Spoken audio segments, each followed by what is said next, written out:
My family history is tragic, and to understand what happened to me on that cold January night, we have to go back to my childhood. My parents were in a serious car accident, and my dad passed away from his injuries. My mom survived, but her lasting injuries made it difficult for her to walk. My dad left us the house we lived in, and my mom and I continued to live there.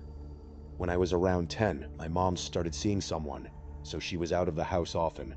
My uncle Steve would stay at the house for days at a time to watch over me. I got really close with him during those years. He was my babysitter, and he was always the cool uncle. He would play catch with me, take care of our pets, and take me to the movies. He provided those childhood memories that I never got to form with my dad. But as the years went on and I got older, my mom married her second husband, and my Uncle Steve came around less. By the time I turned 16, he just did not come over for months, and I did not hear from him. My mom was comfortable leaving me home alone at this point, so I did not question it too much. Having the house to myself was nice as a teenager. My mom would be home a couple of nights a week for dinner, but for the most part, she lived with her new husband. My mom was always very vague about what happened to my Uncle Steve. I had my suspicions that he was sick or dead. It might sound strange that she would hide something like that from me, but if you met my mom, you would get it instantly. Because of what she went through, it made her a compassionate person who did not want to cause any kind of stress or grief to another person. By the time I turned 18, I was a legal adult, and the house was basically mine. My mom visited occasionally, but she and her husband had already bought another house together. As an 18-year-old guy with a house to himself, I certainly was not complaining. Yes, I would have friends over late at night, bring girls over, and leave things on the floor for days. But I really did miss my Uncle Steve. He was the father figure that I grew up with, and there were times when being in a big empty house by myself at such a young age was kind of lonely and depressing. I would try to numb this feeling by having friends over, but the only other life in the house was my dog Jojo. Jojo was an Australian Shepherd, and at the time of this story he was 13 years old. He was an old man, and he always slept by my side in bed. One night in January, while the Christmas tree was still standing in the living room, I woke up and realized Jojo was not in the bed. I got up, thinking he was downstairs because he had to go to the bathroom. I called out his name as I walked down the stairs, but I did not hear him. I walked to the kitchen, where the basement stairs and the back door were, and I saw him standing in the dark. He was staring intently down the basement stairs. I usually left that door open because it was hard to close. Jojo only moved when he turned his head to look at me for a second, but then he looked right back down into the dark steps. I stepped to the edge of the stairs, looked at him and asked what it was. His tail gave a brief stiff wag, and then went completely still again. I flicked on the light in the basement and looked down the stairs. Jojo inched closer, but he did not bark. I felt a cold shiver run down me as I looked down into the empty basement. Of all the places for your dog to stare at in the middle of the night, the basement is easily the worst. I turned off the light, grabbed Jojo by his collar, and pulled him back upstairs to my room. I shut the door tightly so he could not leave again. I was definitely creeped out. It was unusual behavior for him, and I kept asking myself what he could have possibly heard down there. I tried to go back to sleep, but my mind was racing. To make matters worse, every few minutes I would feel a slight vibration on the bed as Jojo lifted his head, staring at the doorway as if he was still hearing something coming from downstairs. I decided I had to investigate. I did not want to text my mom at some off hour of the night to tell her I was scared, because when you grow up without a father figure, you learn to become a man early on. I went downstairs again, and by the time I was at the bottom, I heard Jojo walking down behind me. Jojo caught up to me and went straight back to the basement door, stopping in the exact same position as before. I stood next to him, looking down into the darkness once again. I called down into the steps, asking if someone was there. When there was no response, I flicked the light on and started walking down. The old steps creaked loudly under my weight. Because of the low ceiling, you could not see into the main part of the basement until you were about halfway down the stairs. I was only on the third step when I heard a voice. It was my uncle's voice. I recognized it right away, even after all those years. It was my uncle's voice from somewhere in the basement, saying my name, but it sounded incredibly weak, as if he was badly injured. My heart dropped and a rush of adrenaline hit me. I ran down to the basement, calling out his name. But when I reached the bottom, the basement was completely empty. I called out for my Uncle Steve, but there was no reply. Jojo remained at the top of the stairs, looking down at me, refusing to come down. I walked further into the basement, searching behind the couch and even behind the television. There was absolutely no one there. My heart was beating at 100 miles an hour. The only place left to check was the laundry room in the corner. I took one look into the corner and thought I heard the slightest rustling sound on the other side of the laundry room door. That is when a wave of pure terror washed over my entire body. I sprinted back up the stairs like a little kid. I did not even turn off the basement light. I struggled to pull the basement door shut and ran straight up to my room. Old Jojo barked for the first time in months, following behind me as fast as he could. I slammed my bedroom door and locked it. I grabbed my phone and called my mom over and over until she finally picked up. I was whisper screaming into the phone, telling her that someone was down in the basement and that it sounded exactly like Uncle Steve. I told her that Jojo was at the door because he had heard it too. My mom was surprisingly calm and just let me finish. When I was done, she told me in a gentle, quiet voice that I had probably just woken up from a bad dream. I doubled down and swore to her that someone was down there, and that even Jojo knew it. I asked her if she really thought I would just make something like that up. There was a brief pause on the line. It was in that moment that she decided to tell me the truth. She explained that my Uncle Steve had actually got sick with cancer and passed away years ago, which was the real reason he had stopped coming over. Before she could even finish her explanation, I interrupted her, saying that it was impossible because he was down in our basement right at that very second. My mom stopped me and said that if someone was truly in the basement, I needed to call the police right away. So that is what I did. I hung up, dialed 911, and reported a break-in. Jojo and I waited in my locked bedroom until I finally heard a knock and the ring of the doorbell. I ran downstairs to let them in and pointed them straight toward the basement. The basement door was still shut tight, just as I had left it. The officers told me to wait upstairs, but I did not listen. I insisted on going down with them, walking them through exactly what had happened and where I had stood.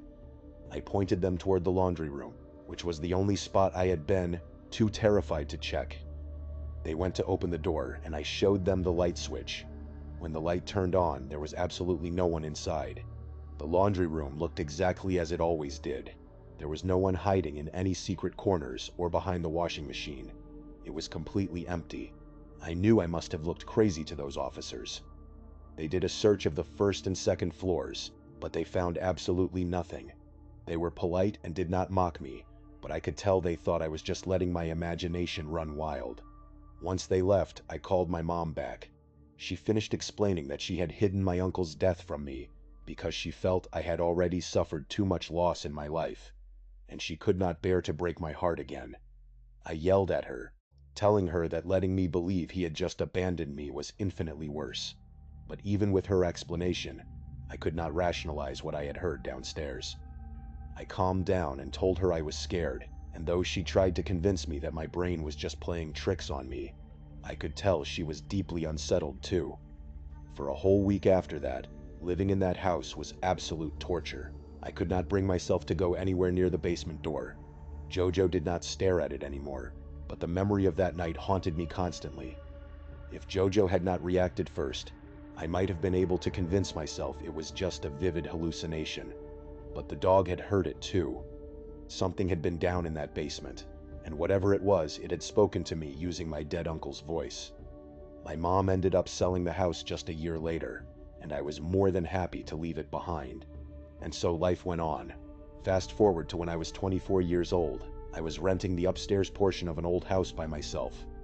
It was not technically a formal apartment, but rather the second floor of a large home that had been converted into its own separate living space many years prior. It had a bedroom, a bathroom, a very small kitchen, and a living room. The landlord lived completely out of state, so I almost never saw him. The first floor of the house was entirely empty and had been for several months, because the landlord was supposedly renovating the space before putting it back on the market. That detail always made me a little bit uneasy, because it meant that every single night I was sleeping directly above a completely dark and empty floor. Still, the rent was incredibly cheap, and I kept telling myself that I was just being dramatic. For the first few weeks, nothing happened, but then, one night around 1 o'clock in the morning, while I was lying in bed scrolling through my phone, I heard what sounded like a single clear footstep directly below me. It was so distinct that I froze instantly, holding my breath and waiting to see if I would hear it again. A few seconds later, a second footstep echoed through the floorboards.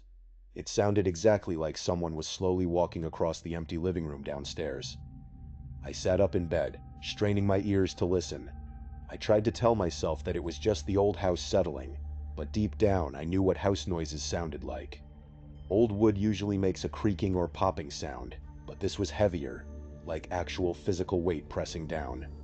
I stayed perfectly still for a long time, but when the noise did not return, I eventually convinced myself that it had to be nothing.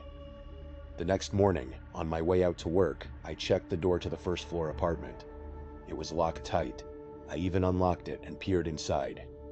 The space was completely empty, dusty, and devoid of any furniture except for an old broken table sitting in the middle of one of the rooms. I felt foolish for letting myself get so worked up over nothing. The following night was completely silent. But the night after that, the noises returned. It started around 12:30 in the morning. It was the exact same sound of slow, deliberate footsteps pacing below my bedroom.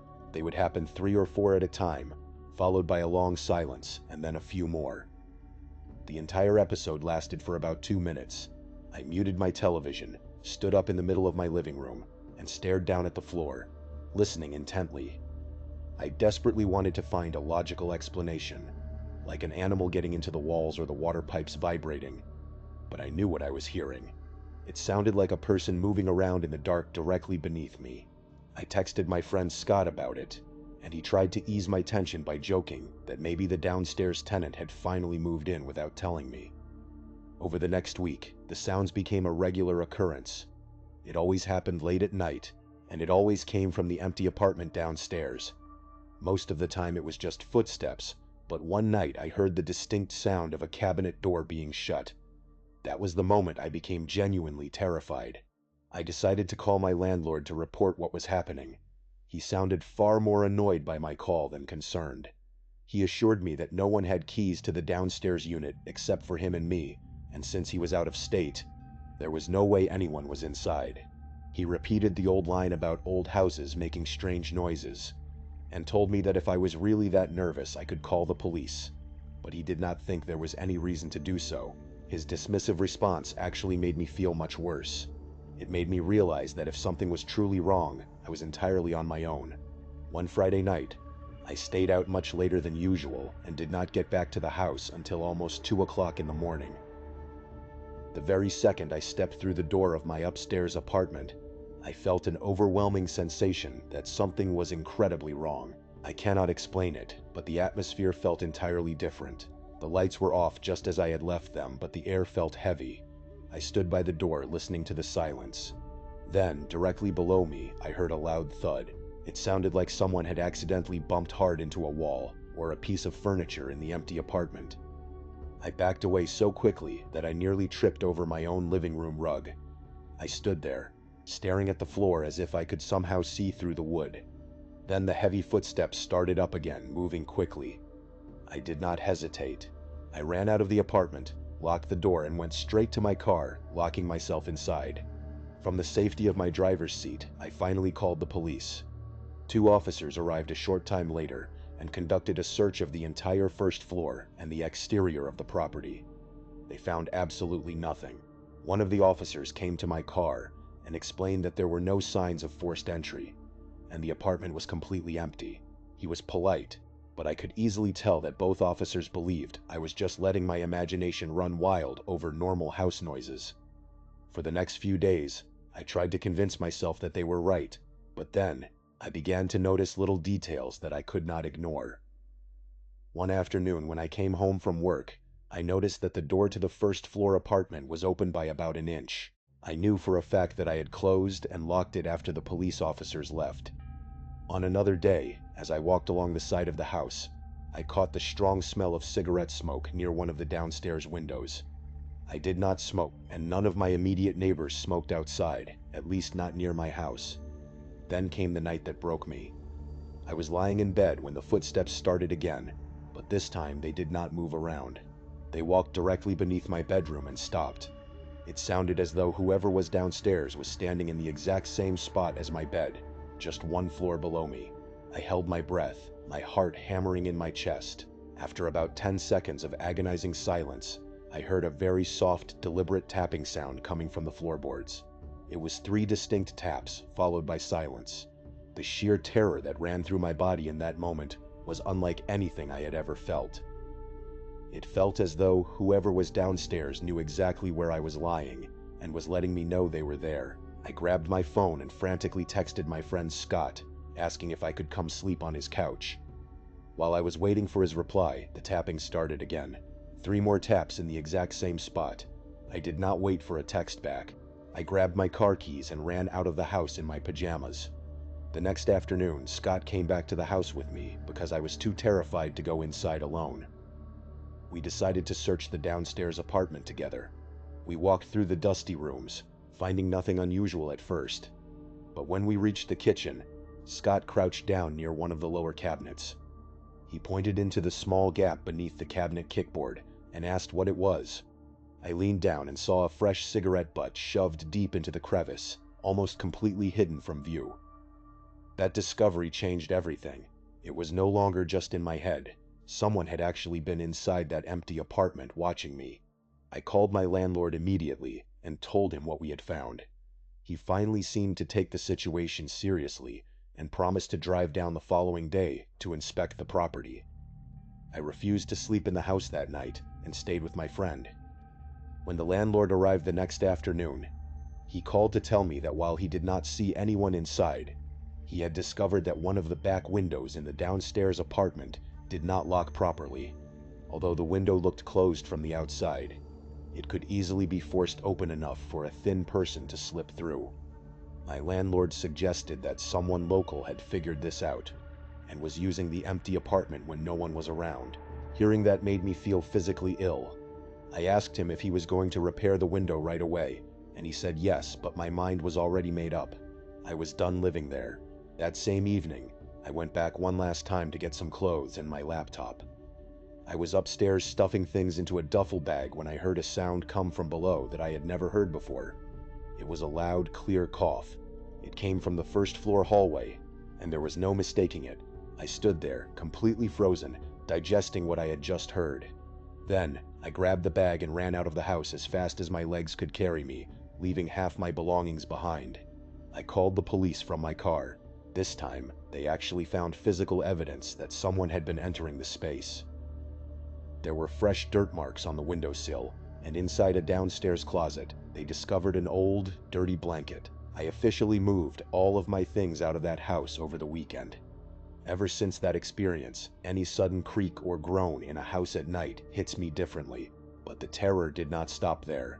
My name is Chris, and this next incident happened when I was 22, living in the upstairs portion of a mother-daughter style house, with my older brother Tom living downstairs. The setup was fairly simple. My upstairs living space was one big open room for the kitchen and living area, with a long hallway leading to the bathroom and my bedroom. Tom had his own separate entrance on the lower level, and we had an interior door that connected the 2 floors. It worked out well because we had our own space, but could still reach each other if needed. One week, Tom went on a vacation to Mexico with his fiancée, leaving me completely alone in the house. The night everything went wrong started out completely normal. I got home around 7 o'clock, turned on the television, and began cooking dinner. I was making chicken and rice, something simple that did not require much attention. As I was standing in the kitchen cleaning up, I thought I heard a dull noise coming from downstairs. It is hard to describe, but it was just a basic, heavy thud. I stopped what I was doing and listened closely, assuming it was just the house settling or something falling over in Tom's empty apartment. But the sound felt random enough that I muted the television and stood there for a minute, waiting to see if anything else would happen. When the silence returned, I decided to walk over to the interior door connecting our floors. The door was unlocked and slightly open, so I pushed it open and walked downstairs to investigate. I turned on the lights and walked through every single room of Tom's apartment, checking his living room, kitchen, bedroom, and bathroom. Everything looked completely normal and exactly as he had left it, so I went back upstairs, finished cleaning, and sat down on the couch to watch television. After about an hour, I felt tired and decided to head to bed. It did not take long for me to start drifting off to sleep. But then, completely out of nowhere, loud music began blasting from the living room. The sudden volume shocked me awake, and I sat up in bed, struggling to process what was happening. The sound was coming from my Amazon Alexa device on the kitchen counter. The song playing was a slow, dark instrumental track that I had never heard before, with an incredibly eerie vibe to it. I stayed in bed and yelled for Alexa to stop, but the device did not respond. Annoyed, I got out of bed, walked into the hallway, and yelled the command much louder. The music shut off immediately.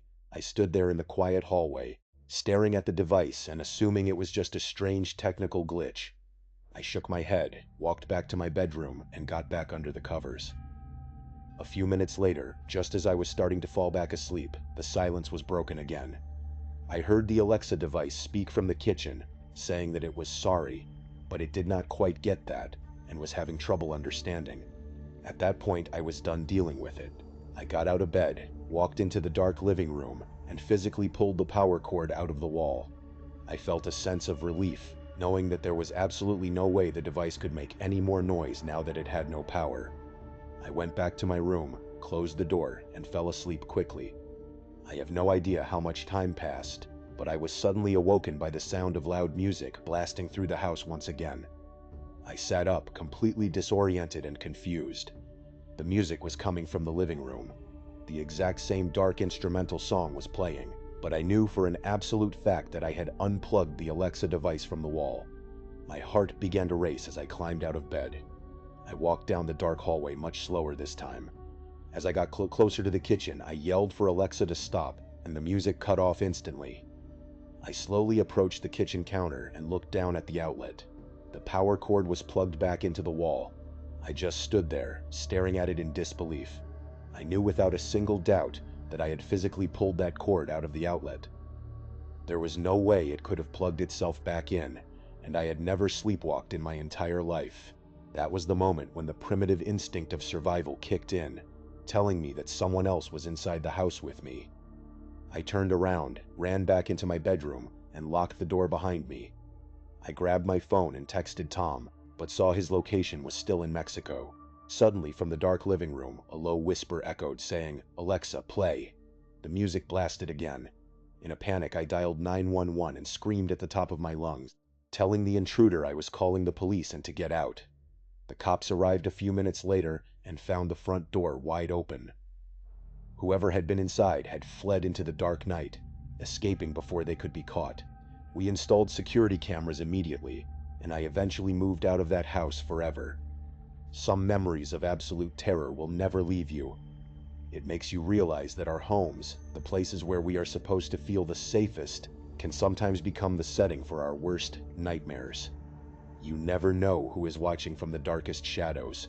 Thank you so much for watching. Let me know what you thought of today's episode in the comments. And remember, we have a whole playlist of true crime episodes ready for you to binge right now. Until next time, see ya.